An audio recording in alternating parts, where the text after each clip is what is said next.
Durante siglos, el Estado fue el consejo de administración de los intereses conjuntos de la burguesía, así lo definieron Marx y Engels en 1848. La policía disolvía las huelgas y encarcelaba a los obreros que protestaban. Se detenía a los vagos y maleantes que no quisieran trabajar por un salario de miseria. No se dejaba votar a las mayorías, se sometía a las mujeres, se cercaban tierras o se hacían guerras donde morían los pobres y se hacían más ricos los ricos. De la misma manera, el Estado ayudaba a las empresas amigas para que no perdieran beneficios y cargaban los costos al conjunto, porque el Estado era donde se sentaba el Consejo de Administración de los intereses conjuntos de la burguesía. Vamos, que el Estado era una herramienta estricta del capital. Unas cuantas barricadas, alguna que otra guerra, muchas huelgas, la organización de partidos obreros, el aumento de la consciencia del pueblo masculino y femenino y la Revolución Rusa fueron cambiando el escenario. Después de la Segunda Guerra Mundial se pusieron en marcha los estados sociales, pero en los años 70 y 80 buena parte de lo ganado empezó a perderse. Y cuando se disolvió la Unión Soviética en 1991, las élites occidentales dijeron: hasta aquí han llegado estos de los derechos. Y el Estado empezó otra vez a convertirse como el Consejo de Administración de los intereses burgueses. Pablo Casado dice hoy en España que el dinero de Europa tiene que ir a los empresarios golpeados por la borrasca Filomena, aunque eso quiebre las reglas que afectan a esas ayudas. Pero es que le da igual, porque la derecha siempre ha forzado las reglas estatales a su favor. Que se lo digan a Cristóbal Montoro y a su amnistía fiscal de 2012, que tuvo lugar al tiempo que a los demás nos decían que teníamos que apretarnos el cinturón. Isabel Díaz Ayuso está dando millones a empresas amigas para gestionar la nevada, igual que aumentó desde 85 a casi 140 millones el Hospital Zendal, ese donde hoy no se podía duchar nadie con agua caliente, pero se hizo con dinero público para fomentar los intereses de los amigos que sostienen políticamente al Partido Popular en la Comunidad de Madrid. Las asociaciones de empresarios están haciendo cálculos del lucro cesante para que entre todos les paguemos lo que hayan dejado de ganar con la nevada o con la COVID-19. Pero es que se suele justificar que los empresarios ganan más que sus trabajadores porque arriesgan, pero resulta que cuando pierden exigen que se les cubra lo perdido. Además, muchos de ellos, cuando se rescata a las personas, lo llaman paguita, riéndose de los necesitados. Suelen ser los mismos que piden ahora que se les exonere de devolver los créditos ICO. Antena 3, una de las dos patas del duopolio mediático en España, está haciendo campaña para que se baje el IVA a la electricidad y se reduzca la factura. No vaya a ser que para reducir la factura se aplique el acuerdo de coalición del PSOE y Unidas Podemos. Esto es, se aplique una reforma energética que deje de regalarle millones a las eléctricas. Porque lo que hizo el PP, igual que desgraciadamente el PSOE, fue nacionalizar empresas públicas. Empresas públicas que funcionaban bien y que además garantizaban bienes públicos a precios asequibles a las mayorías. Quieren que el Estado siga hoy, con un gobierno de coalición, haciendo lo mismo. Uno de los principales errores de la izquierda en todo el mundo fue dejarle el Estado a las élites. Porque los estados es verdad que están llenos de inercias, de funcionarios que frenan los cambios, de costumbres que se han convertido en normas, de sectores judiciales reacios a cualquier cambio. Pero también es verdad que cuando hay pueblo detrás empujando, solo desde el Estado, con esa palanca, puedes cambiar la propia esencia del Estado, como ocurrió en Europa después de la Segunda Guerra Mundial o en España la muerte de Franco. La discusión de si se puede superar o no el capitalismo está inscrita en esa misma palanca del Estado. Hoy unos quieren pagarle al rey emérito desde el Estado sus gastos personales. Otros queremos que el Estado deje de financiar a alguien que tiene millones en cuentas en paraísos fiscales. Estas cosas en España antes no se discutían. La derecha, esa que necesita decir que todos los políticos son iguales, es la que busca esta expresión con un fin muy claro. Que así se note menos los sinvergüenzas que son sus políticos. Bienvenidas a la frontera, desobedientes.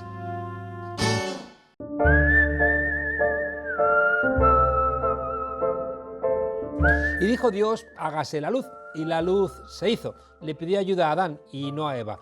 Casi seguro que después puso a Adán y no a Eva en un consejo de administración de Endesa o de Iberdrola. El caso es que al final los hijos de Dios pues tienen dificultades para pagar la factura. Es verdad que se prometen siempre muchas transformaciones, pero no se sabe muy bien qué termina ocurriendo, que las eléctricas tienen la capacidad de doblegar la voluntad política, incluso de las izquierdas. Vamos, que hace mucho frío, que sube la factura de la luz y que con un gobierno de coalición no parece que la cosa pueda solventarse. En el acuerdo de gobierno algo se decía al respecto, pero no parece que esté todo lo bien engrasado que debiera para que al final fueran las eléctricas las que dejaran de poner de rodillas a todo el sector empresarial de este país y también a toda la ciudadanía. Bueno, por aclarar todo esto un poquito, vamos a hablar con Rubén Sánchez de Facua. A ver si nos ayudas un poquito a aclarar qué demonios está ocurriendo. Oye, Rubén, en 14 días ha subido un 40% la factura de la luz, una salvajada. ¿Qué tal? Absolutamente. Una salvajada es lo que estamos viendo en el recibo eléctrico.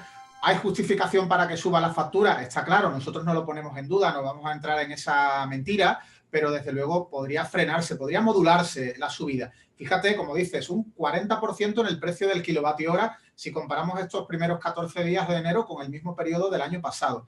Eso, si lo traducimos a una factura de un usuario medio, tendría un precio de 88 euros. 20 euros más que lo que pagaba en el mismo periodo del año pasado. Y además, segunda factura más alta de toda nuestra historia. O sea, es brutal lo que estamos viviendo en este momento. Y lo que nos dicen, de momento, las tres ministras que han salido a hablar, la de Hacienda, la de Transición Ecológica y la de Economía, es más o menos que así es el mercado, amigos, y no hay nada que hacer. Y la verdad es que nos da la sensación de que nos están tomando el pelo. Esa expresión nos suena. Había bajado la luz, ¿no?, en estos últimos 2 años respecto de los gobiernos del PP. Sí, pero no tanto.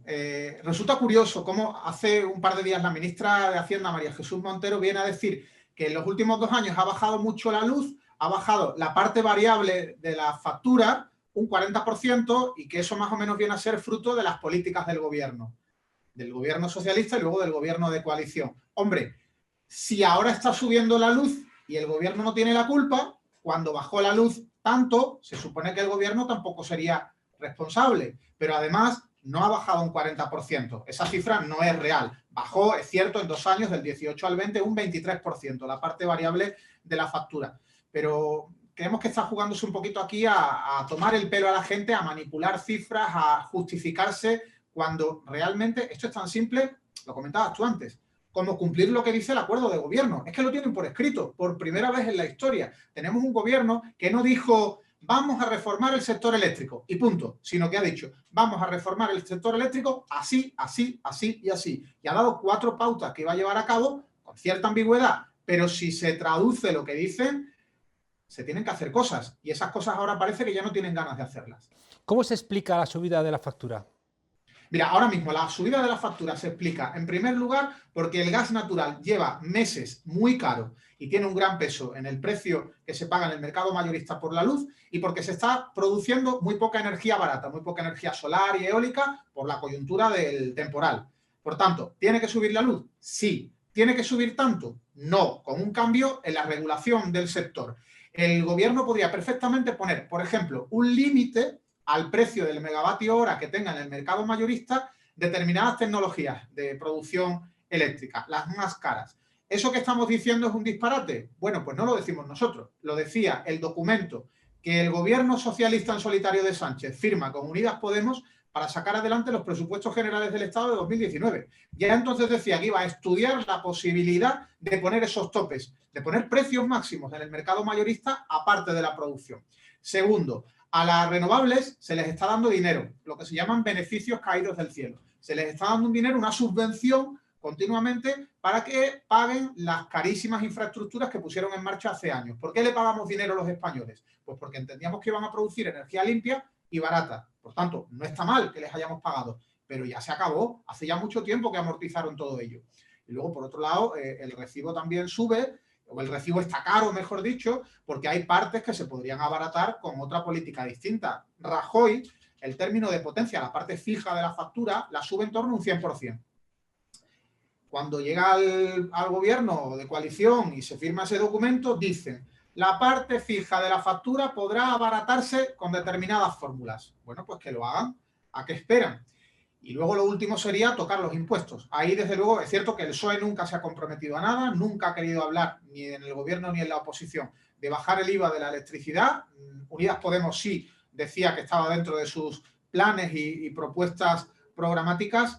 Hoy lo que nos dice la ministra de Hacienda es que Bruselas no nos deja. Como decía cuando queríamos que bajaran el IVA de las mascarillas. Y Bruselas sí nos deja. Tenemos Estados miembros de la Unión Europea donde se paga el IVA reducido. no el IVA general en la electricidad. Es verdad que parece que los ricos o los grandes consumidores de electricidad están a favor de lo del IVA, ¿no? Porque en el fondo es una manera indirecta de que les financiemos a ellos este tipo de cuestiones. Yo no tengo claro que bajar el IVA a los más ricos o a los grandes consumidores en este caso sea conveniente. En cualquier caso, Juan Carlos, fíjate, Juan Carlos, que nosotros hablamos de bajar el IVA a las familias, no al consumidor industrial, no a los grandes consumidores. Eso en primer lugar. Y segundo, nosotros no planteamos que aquí, como dice Vox, la solución a la problemática de las tarifas sea única y exclusivamente bajar el IVA.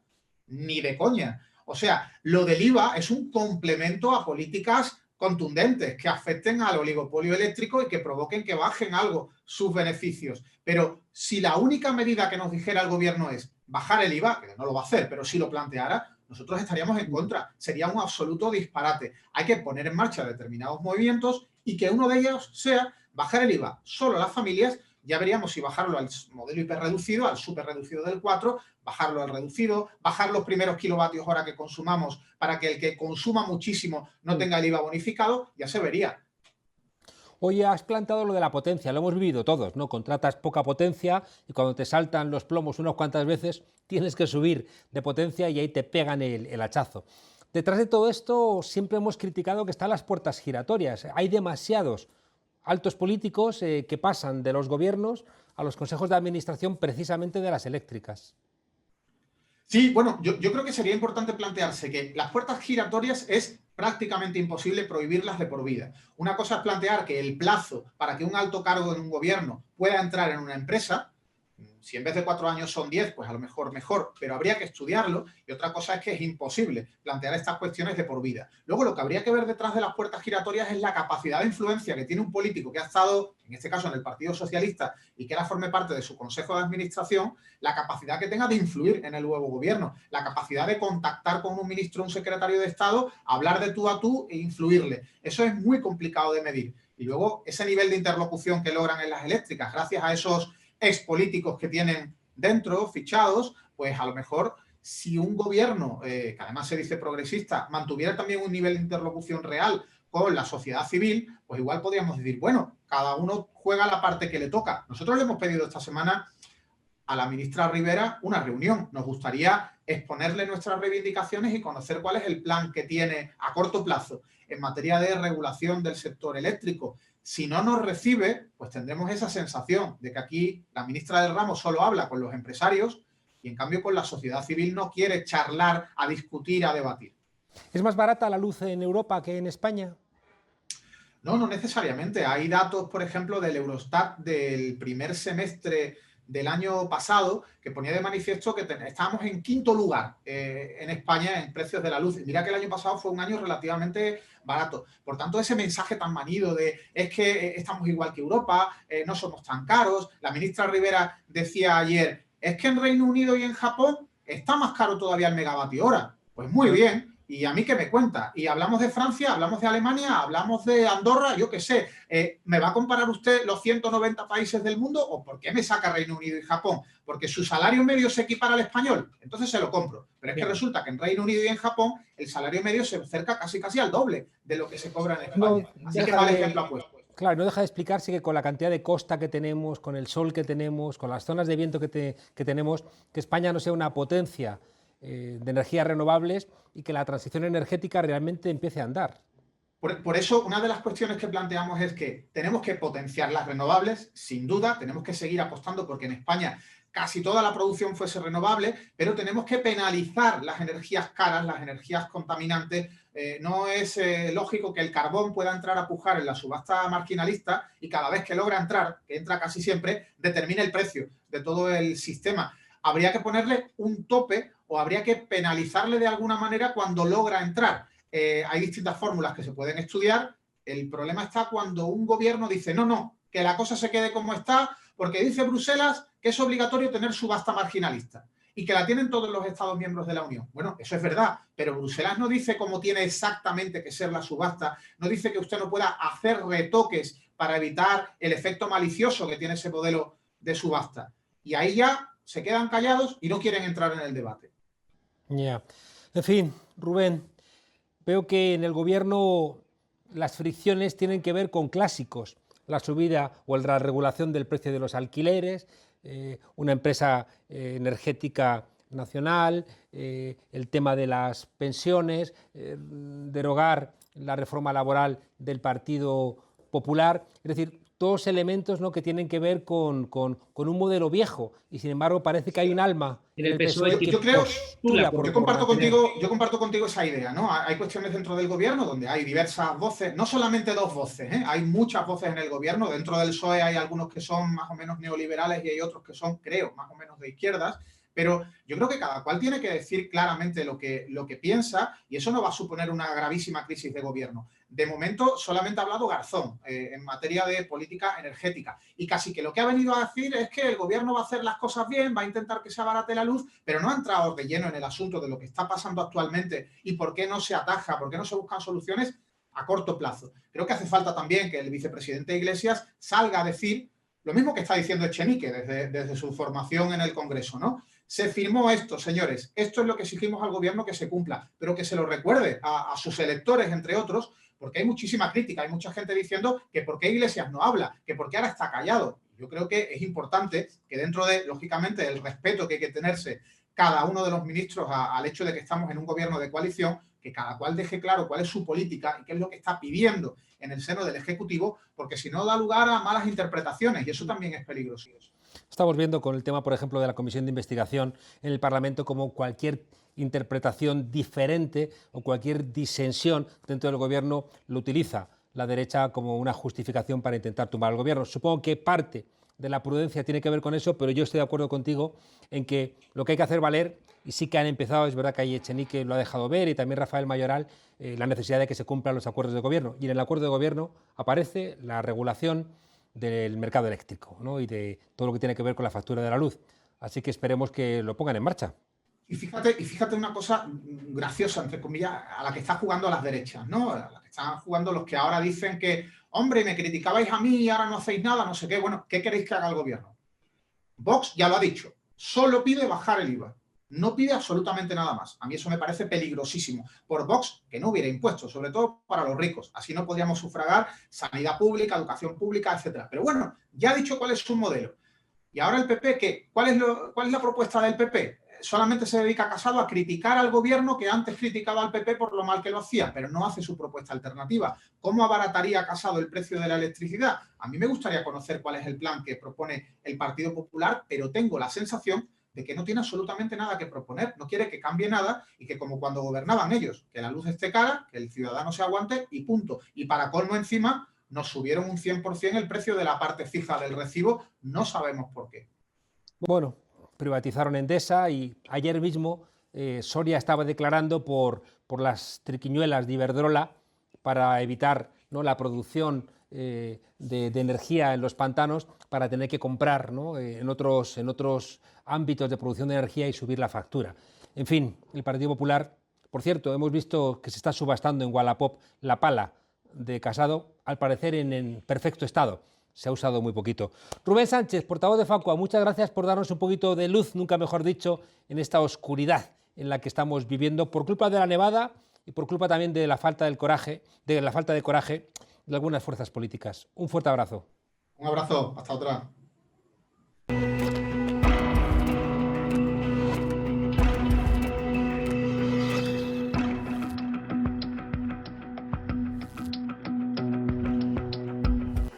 Lejos de hacer a América grande, Donald Trump lo único que hace grande es el número de impeachment que va a recibir. Impeachment por ni más ni menos haber alentado a unos centenares de personas para asaltar el Capitolio cuando se hacía el recuento de los votos para elegir al nuevo presidente del país. Donald Trump ha sumado toda la decadencia de una democracia que venía desde hace mucho tiempo dando señales de agotamiento. Curiosamente, la guerra que ha hecho dentro Donald Trump es la guerra que no ha hecho fuera. Quizás sea algo a celebrar. Sin embargo, todo el entramado de la Constitución norteamericana se ha puesto en cuestión por los comportamientos de este señor, que ha ejercido un nacionalismo extremo, machismo, una apelación a una religión fundamentalista, y que al final ha dejado en el basurero de la historia esa expresión de que la democracia norteamericana era un ejemplo para todo el mundo.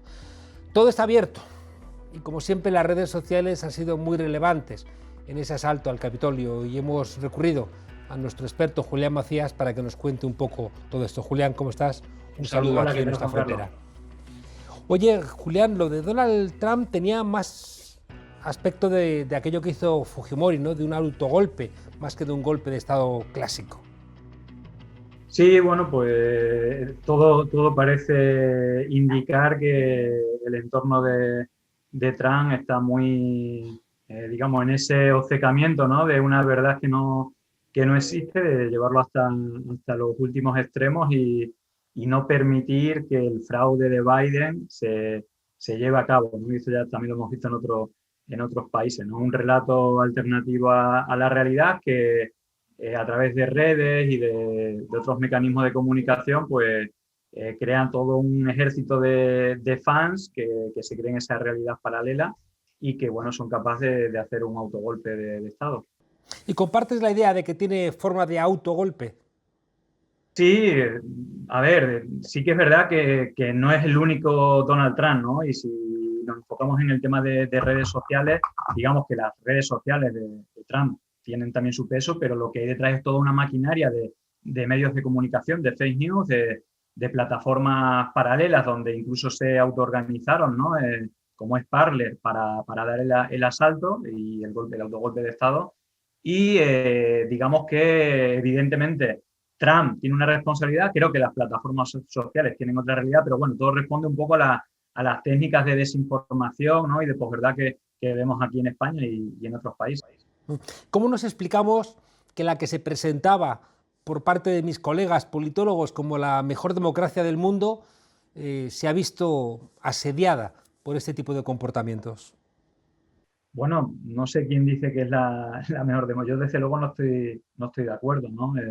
Evidentemente se ha visto en las últimas semanas no solamente los déficits que tiene el propio sistema electoral, ¿no? Es decir, que parece un poco de loco que se tardaban días en contar los votos no sé, con sistemas bastante extraños y diferentes en cada estado, sino el propio, no sé si control de las redes sociales, ¿no? Así que creo que es un debate también interesante lo que está pasando con las plataformas sociales, ¿no? Parece que incluso tienen más poder que los propios gobiernos, ¿no? Yo creo que se ha puesto de manifiesto, ¿no? En estas elecciones, ¿no? Diciendo lo que es verdad, lo que es mentira, censurando a la persona a las que las mismas plataformas le dieron, digamos, gracias a esas plataformas, Donald Trump llegó al gobierno y ahora, en un acto yo creo un poco hipócrita, algunas de esas plataformas incluso lo censuran con mensajes mucho menos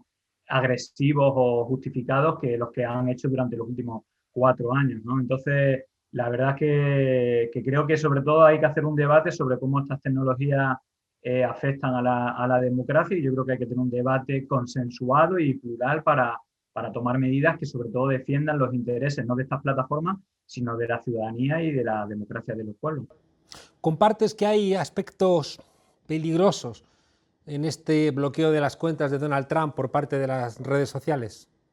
Sí, ¿no? Me parece que tiene como una parte arbitraria, ¿no? Como te decía, yo creo que si hay alguien que ha alimentado y que ha hecho crecer a este monstruo, no solamente a Donald Trump, sino todas las corrientes, ¿no? Que apoyan y que tuvieron presencia en el golpe en el Capitolio, ¿no? Es decir, toda esta teoría Quantum, etcétera, pues tienen como principal responsable, a mi punto de vista, las plataformas sociales que han alimentado y han fomentado el bulo, el tema de la polarización, como propios trabajadores de Facebook, por ejemplo, denunciaban por un interés económico o incluso geopolítico.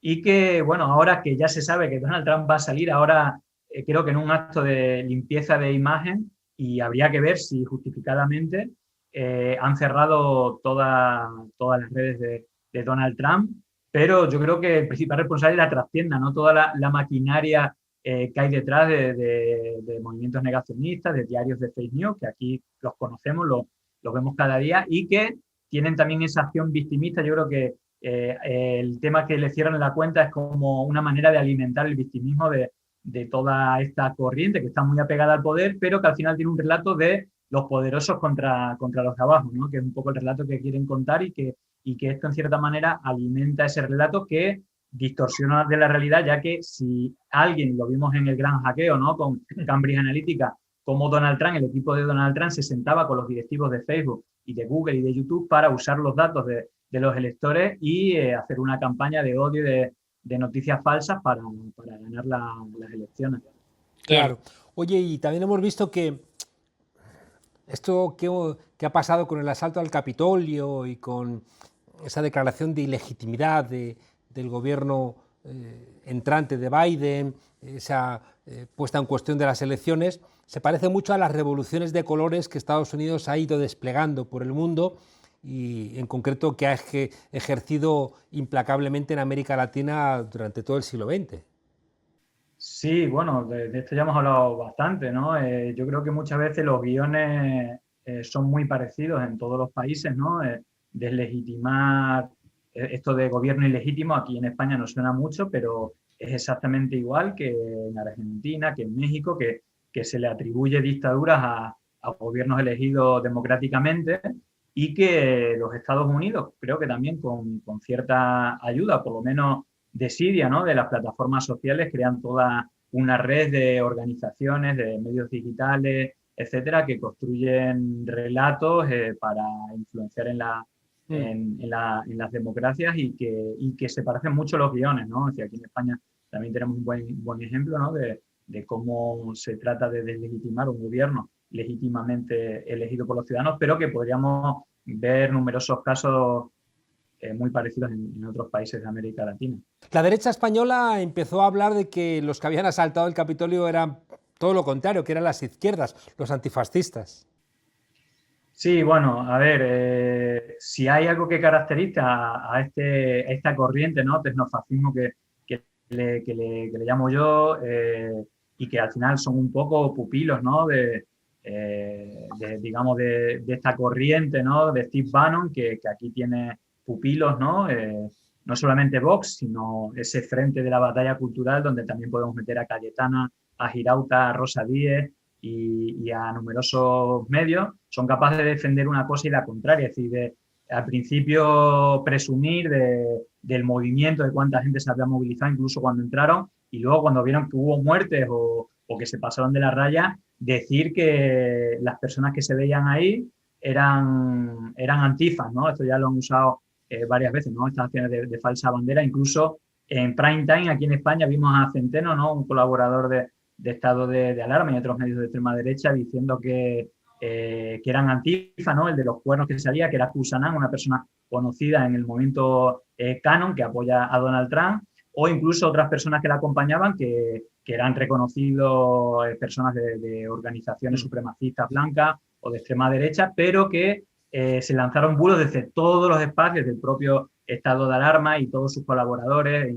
diciendo que eran antifa, que esa gente eran antifa, incluso decían que uno de los tatuajes que tenía en la mano era el símbolo comunista cuando no tenía nada que ver, es decir, que vimos un festival de bulos y que ya habíamos visto en otras ocasiones, ¿no? Acusar a antifascistas de las acciones que hacía la propia extrema derecha. Oye, Julián, hemos visto en España que la foto de Colón se ha repetido en Parler. Sí, ¿Qué ocurre ahí? ¿De qué va esa plataforma? A ver, yo esto lo hablo, lo comento bastante. Muchas veces simplificamos diciendo que Vox es como en quien se solidifica todo este movimiento, pero creo que es mucho más amplio. Es decir, si hay un espacio mucho más solidificado y más sólido que los partidos políticos, son todo este espacio de los medios de comunicación de extrema derecha o de las fundaciones financiadas desde Estados Unidos, como Atlas Network, donde Aznar está detrás. De hecho, Aznar, Esperanza Aguirre son un poco los promotores en primer término de Ciudadanos y en segundo término de Vox. Y no es casual que Girauta ya estuviera en Libertad Digital o en estas fundaciones, igual que Rosa Díez, igual que Cayetana era la número 2 en FAES de Aznar. Es decir, esto de la batalla cultural que llaman ellos es pues luchar, pues vemos muchas veces los bulos dirigidos hacia propio Podemos, espacios políticos de izquierda, pero también contra las feministas, contra el cambio climático, contra el tema de la cadena perpetua, a favor de la cadena perpetua. Bueno, todo esto todos los avances que hemos hecho en derechos humanos, pues hay una batalla cultural para digamos, esos derechos que tienen las mujeres o los inmigrantes o personas de otra religión o de otro sexo, otra raza, pues que hay una batalla cultural para quitar esos derechos, y aquí tienen los representantes que van todos al unísono, por ejemplo, al medio este que te decía, de estado de alarma, pero que luego cuando se tienen que ir a Parler, que es la plataforma de Donald Trump, digamos, los que están detrás de su estrategia comunicativa, pues van todos de una, ¿no? Es decir, que son un espacio muy consolidado y que no es Vox. Vox, evidentemente, es un invento de este espacio, pero tiene adláteres que intentan, dentro de los partidos de derecha, pues tener más presencia, ¿no? Como Toni Cantó, Girauta, Cayetana, Ayuso, bueno, toda esta gente que coincide mucho con Vox. Algunos andamos muy preocupados por lo que está ocurriendo en las elecciones, de momento en la campaña electoral en Ecuador, donde el gobierno de Lenín Moreno está presionando para censurar la campaña del correísmo, donde se están cerrando cuentas, donde se está impidiendo hacer campaña, y eso rompe la base esencial de lo que es una democracia. Sí, precisamente ahora se ha hablado muchísimo del cierre, ¿no? de la página de Donald Trump después de miles de amenazas y después de un golpe de Estado, etcétera, que incluso así creo que no justifica, si yo iría más a la trastienda, pero de lo que nadie habló, y seguramente a nadie le suena, de los que me estén escuchando, es que a Rafael Correa le cerraron la página de Facebook sin ningún tipo de aviso, es decir, se la cerraron fulminantemente el mismo día que Lenín Moreno le retiró el asilo a Assange. Se dice que es una especie de acuerdo entre Estados Unidos, incluso la plataforma, es decir, que Facebook también tiene su relación con las agencias de inteligencia de los Estados Unidos, etcétera, y que da la casualidad que el mismo día, un 22 de abril de 2019, digamos, se cerró la cuenta, ¿no? Y poco después el responsable de América Latina de Facebook se reunió con Lenín Moreno, ¿no? Y justamente ayer se hizo una rueda de prensa denunciando que en esta persecución, ¿no? a Correa, que recordamos que él no, es decir,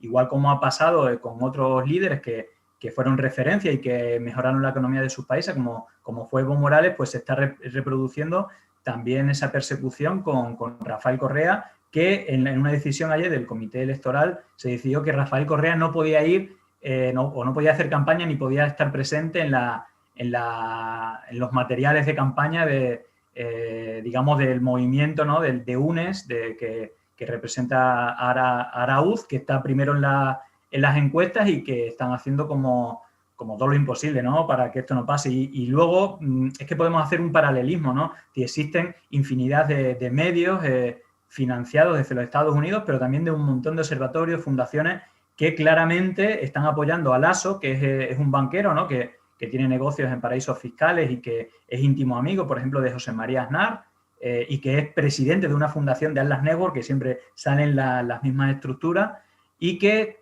tiene todo un aparataje mediático, incluso relacionado con las instituciones electorales, como pasan en otros países, y que al final creo que son injerencias de los Estados Unidos mediante la financiación por medio de fundaciones como Atlas Network, pero también de CELANET, que es un organismo financiado por los Estados Unidos y que alimenta, financia organismos que operan claramente para apoyar a un candidato y para atacar a otro. Julián, la situación no está bonita. A ver si la salida de Donald Trump deja de alimentar, ¿no?, a todos estos sectores ultraderechistas que amenazan constantemente la democracia en América Latina, en Estados Unidos y también aquí en Europa. Muchas gracias por acompañarnos aquí en La Frontera y gracias por tu trabajo en Pandemia Digital. Un fuerte abrazo. Un abrazo, Juan Carlos. Hasta luego. No hay dinero para pensiones, para médicos y enfermeros, para asociaciones de vecinos. Sin embargo, más de 2 millones a Ferrovial, más de 1 millón a URES Colectividades, casi otro millón a Ilunion, medio millón más a CESPA. Y todas estas adjudicaciones para el Hospital Zendal, por tramitación de emergencia, o sea, sin publicidad del contrato, por lo que no hay concurrencia de otras empresas. El dedazo Isabel Díaz Ayuso no tiene nada que envidiar al de ET. ¿De dónde van a sacar el dinero para limpiar las carreteras de la Comunidad de Madrid si tienen que mantener a tantas empresas privadas? Lo primero es lo primero, y ya sabemos lo que es lo primero para la presidenta de Madrid. El dedo de Díaz Ayuso reparte dinero público como si fueran golosinas. Ya van 135 millones de gasto en obras en el Isabel Zendal, el triple de lo presupuestado. La cotización del Zendal no para de subir. Ahora mismo la Ciudad de la Justicia de Esperanza Aguirre costaría menos de un Zendal, vamos, una ganga. Crece el gasto al tiempo que aumentan las quejas de sanitarios y usuarios. La Mesa en Defensa de la Sanidad Pública advierte que el hospital no reúne las condiciones. Faltan recursos humanos, no dispone de medios técnicos suficientes, no hay quirófanos y los pacientes carecen de seguridad para su aislamiento de ser necesaria. Lo que en un principio iba a servir como almacén de vacunas contra el coronavirus para toda España, terminó por no ser suficiente siquiera para guardar las dosis de la Comunidad de Madrid. Su almacenamiento y distribución ha sido adjudicada, qué curioso, a una empresa privada, tal y como ha confirmado el propio consejero de Sanidad. ¡Qué raro! Un gobierno del Partido Popular derivando bienes públicos al sector privado. Entre obras y servicios esenciales externalizados, ya van más de 140 millones invertidos en el nuevo hospital de emergencias, santo y seña, del Partido Popular en Madrid. De momento, porque la factura del gasto no deja de aumentar.